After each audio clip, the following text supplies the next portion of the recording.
A lot of people feel like synchronized swimming, how can you get injured doing that? You know, it's such an elegant sport when really, we make it look so great above water, and actually underwater, it can be chaos. We're practicing a lift over and over again, and a lift is when we throw a girl out of the water or lift her up out of the water. And, we're really in close proximity under the water, trying to get the best force to lift them out.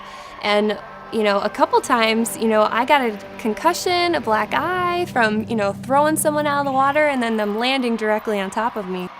We've had, great care through the athletic trainers, always being around at every practice, and then having like our team physician there, a couple days a week to, kind of deal with the more serious things. So I would say around Christmas time of this year, I woke up and I felt, some pain in my shoulder, and I just thought, oh, I must have slept on it wrong.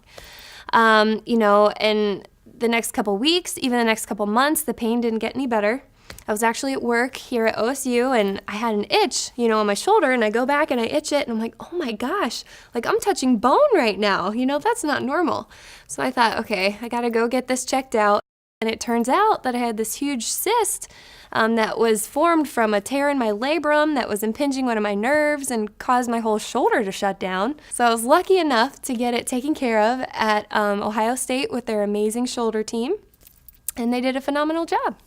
So being a part of Ohio State in such a unique way, where I was a student athlete, now I work here, it's my friends who are treating me, people who I know so well. I didn't feel like I was getting special treatment. I feel like all of our patients get special treatment. Everybody's a VIP.